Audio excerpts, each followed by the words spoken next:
So I made a video the other day on abortion, and then I did something that I almost never do. I took it down, but probably not for the reasons that you think. One of the main things I do in my ministry is try to address the really difficult and messy topics that nobody wants to talk about. And in doing that, I really try to find where the convergence of what we believe spiritually and based on the things that we read in scripture and based on our worldview as Christians, and where we can actually demonstrate the things that we believe in the material world.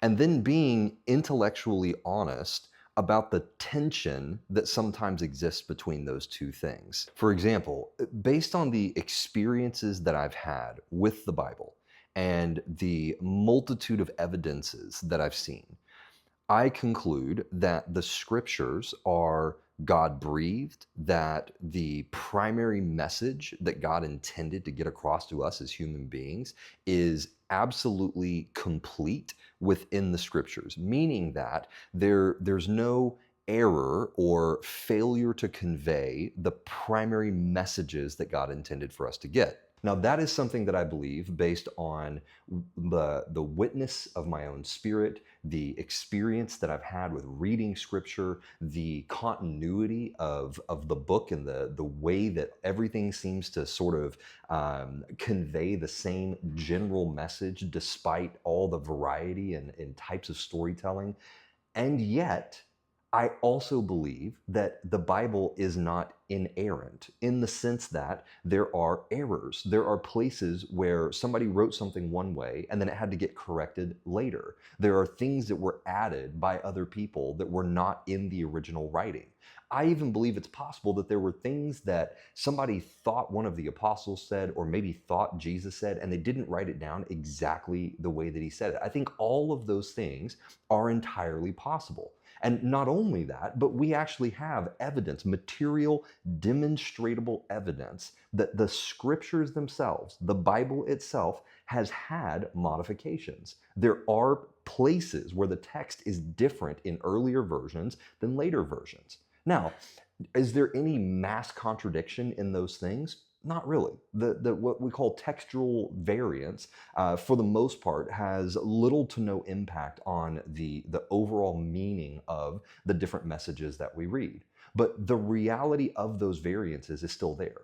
So we have a material, demonstrable fact that the text itself has what you could call errors, or at the very least, you could call it variances, while simultaneously holding the spiritual belief that the overall message that God intended to convey is still complete despite the errors or variances. And so with every topic I address, I try to understand where the line is. Where is what we can demonstrate materially and what we believe spiritually, whether by revelation of scripture or by revelation of the spirit or by consensus of experience among believers, right? All of these things are different ways of knowing, right? But when I address a topic, I want to understand when we say we know something, what exactly do we mean by that? So when it came to abortion, I took a very similar approach.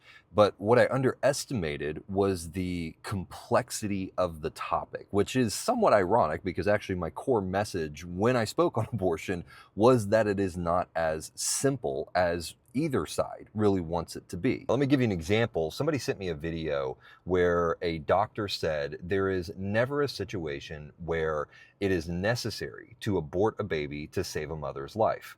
Now, I thought about that for a moment and I was like, in what context could that be true? Because I know unequivocally that there are medically documented situations where an abortion was performed in order to save the mother's life. And what occurred to me is that the way that we use the word abortion is not the same, not for everyone. You see, abortion as a medical term simply means to terminate a pregnancy. A woman can actually have a self-abortion, where their own body aborts the pregnancy, and that would be considered abortion. In the same way, if, say, a situation happens where a parent or a mother has cancer, and the doctor has to give the mother radiation therapy in order to resolve the cancer, and the radiation terminates the pregnancy, that is also considered abortion, even though the intention was not targeting the specific life of the baby, but rather the intention was to save the life of the mother, and the termination of the pregnancy was just a byproduct. So while I was discussing abortion as simply the terminology used to understand a pregnancy being terminated, other people were hearing me say that I believed that there are circumstances where the very specific, very awful abortion practices being performed by the abortion industry are the same thing. And of course, they're not the same thing. And that's just one angle of dealing with the topic of abortion. You also have the issue of, it seems like a lot of people seem to think that the vast majority of abortions are done out of convenience or avoiding accountability. But that really, I think, dehumanizes the conversation, because I think there's a lot of women who are deceived about what's actually happening when they get an abortion. I think there are women who are afraid because they don't know how they're going to support that life. And as a sort of in their own reasoning, they reason that, you know, if I bring a life into this environment or circumstance that I'm in, it's going to be awful for them, and it would just be better that they not live, right? It's like, I'd rather you not be alive than to have to live through the trauma and horrors that I'm currently living through, right? Now, I'm not saying that that reasoning is correct. I'm just simply saying that that's not convenience and a desire to avoid accountability. That is maybe bad reasoning, but that's not the same thing as somebody who's just so calloused as going, oh yeah, I'm just going to sleep around, and then if I get pregnant, I'll just get an abortion, right? Those two mentalities are two very different things.